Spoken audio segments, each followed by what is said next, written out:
तो वक्फ बोर्ड की मनमानी का जो खेल है वो जल्द ही खत्म हो सकता है, क्योंकि जेपीसी जो बनाई गई थी उसकी रिपोर्ट लोकसभा अध्यक्ष को सौंप दी गई है।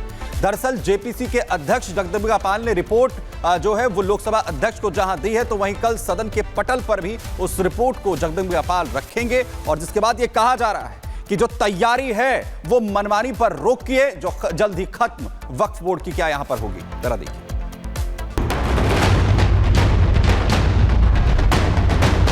I want to know, मैं ये जानना चाहता हूं फिर हिंदुस्तान में वक्फ बोर्ड क्या कर रहा है। जो जमीन खाली दिखती है उस पर अपना दावा करने वाला वक्फ बोर्ड, उसके दी एंड का अब वक्त नजदीक आ गया है। वक्फ के कब्जाधारियों का गेम खत्म होने वाला है। कल संसद के बजट सत्र के साथ, क्योंकि जेपीसी ने अपनी file report Lok Sabha speaker Om Birla को सौंप दी है, सोमवार को इसे संसद में रखा जाएगा। ज्वाइंट पार्लियामेंट्री कमेटी यानी कि जेपीसी के अध्यक्ष जगदम्बिका पाल इस रिपोर्ट को लोकसभा के पटल पर रखेंगे। जेपीसी की ये रिपोर्ट हिंदी और अंग्रेजी भाषा में लोकसभा में पेश की जाएगी। संयुक्त समिति के सामने दिए गए सबूतों का रिकॉर्ड भी सदन के पटल पर रखा जाएगा। आपको बता दें कि जेपीसी ने वक्फ विधेयक 1995 के 14 क्लॉज और सेक्शन में 25 संशोधनों के साथ नए ड्राफ्ट को मंजूरी दी है। जो सरकार का एक प्रपोज्ड अमेंडमेंट है लाने का, कि जिससे एक बेहतरी हो, जो वक्फ प्रॉपर्टी होती है उसका फ़ायदा गरीब, पसमानदा, ख़वातीन, आम मुस्लिम्स को मिल सके, उनके एजुकेशन के लिए, उनके हेल्थ के लिए, तो उस दिशा में हम काम कर रहे हैं। 34 बैठकें 107 घंटे चर्चा करने के बाद जेपीसी के सदस्यों ने फाइल रिपोर्ट तैयार की है, लेकिन बावजूद इसके विपक्षी सांसद रिपोर्ट से खुश नहीं। जेपीसी की आखिरी बैठक जब 27 जनवरी को हुई थी, तब जेपीसी की बैठक में भारी बवाल देखने को मिला था और बहुत उम्मीद है कि सोमवार को जब जेपीसी की रिपोर्ट सदन के पटल पर रखी जाएगी तब भी हंगामा जोरदार होगा। लेकिन सवाल यही है कि आखिर वक्फ के सुधार से डर क्यों है? क्या वक्फ बोर्ड को लगता है कि बिल पास होते ही वक्फ की 90% संपत्ति उसके हाथ से निकल जाएगी? क्योंकि ओवैसी खुद कह चुके हैं कि वक्फ की 90% जमीन के कागज नहीं है। वक्फ बिल में सुधार से एक डर की वजह ये भी हो सकती है कि देश भर की विवादित मस्जिदों का सर्वे होगा और शायद वक्फ को यही डर होगा कि ये मस्जिदें उसके हाथ से निकल जाएंगी। वक्फ के डर की एक वजह ये भी हो सकती है कि वक्फ के पास अभी सेना और रेलवे के बाद सबसे ज्यादा संपत्तियां हैं, जिसमें से ज्यादातर संपत्ति सरकारी है, तो डर होगा कि ये जमीनें कहीं उससे छीन ना ली जाए।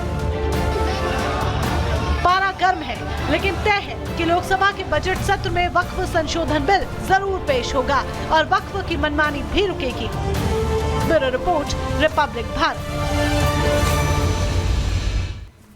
चलिए आगे बढ़ेंगे और अब बात करेंगे बागेश्वर धाम के पीठाधीश्वर यानी कि पंडित धीरेन्द्र शास्त्री की, जिनको आपने अब तक सनातन विरोधियों के खिलाफ सुना होगा। यानी कि किस तरीके से जो अगर सनातन विरोधी हिंदुओं को लेकर आवाज उठाते हुए नजर आए, उनके खिलाफ उन्होंने सुना होगा, लेकिन अब सनातनियों से भी वो नाराज दिखे हैं। दरअसल जो लोग मंदिर छोड़कर, गुरुद्वारे छोड़कर कहीं और पूजा करने जाते हैं, उन पर बाबा बागेश्वर ने हमला बोला है। क्या कुछ कहा है बाबा बागेश्वर ने, आपको सुनवाते हैं।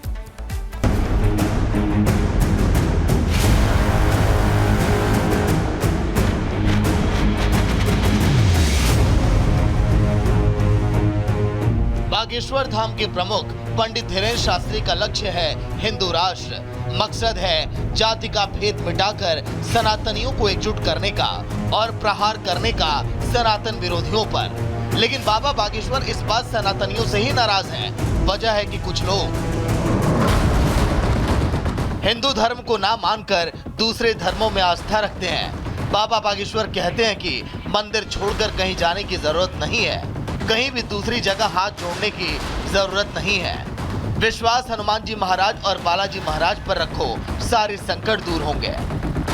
मेरे पागलों, हम परेशान इसलिए हैं कि हम कपड़े बदलते हैं, मन नहीं बदलते। हम मकान बदलते हैं, मन नहीं बदलते। हम शहर बदलते हैं, मन नहीं बदलते। हम मित्र बदलते हैं, मन नहीं बदलते। हम मंदिर बदलते हैं, मन नहीं बदलते। और कुछ ठटरी के बड़े तो मंदिर छोड़कर मस्जिद में घुस जाते।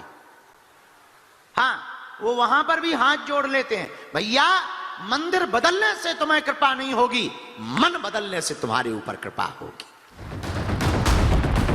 क्योंकि सर्वधर्म संभाव की देश की मूल आत्मा और हिंदू धर्म की अवधारणा है। इसीलिए जब बाबा बागेश्वर की तरफ से ये कहा जाता है कि सनातनी दूसरों की पूजा स्थलों में ना जाएं, तो उनके इस बयान की चर्चा भी होती है।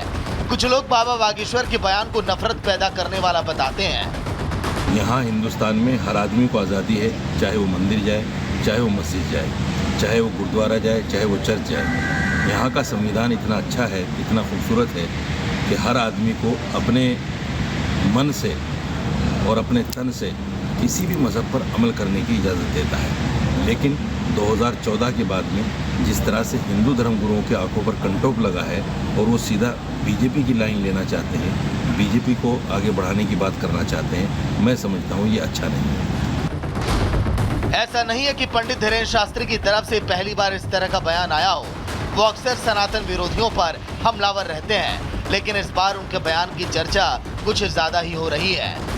संसार बदल जाए पर खुद को, तुम्हारा नियम तोड़ने के लिए पूरी दुनिया पीछे लग जाए पर तुमको अपना नियम नहीं तोड़ना है। दुनिया बदलने से पहले किसको बदलना है? और मन के हारे हार है, मन के जीते जीत। गौरतलब है कि प्रयागराज महाकुंभ में हनुमान कथा सुनाने के बाद बाबा बागेश्वर नई दिल्ली के लक्ष्मीबाई नगर में कथा करने पहुंचे थे, जहां उन्होंने सनातनियों को एकजुट का मंत्र दिया, हुंकार हिंदू राष्ट्र बनाने की और नेताओं पर भी तंज कसा। फिलहाल बाबा बागेश्वर के बयान पर घमासान मचा हुआ है। Bureau report, Republic Bharat.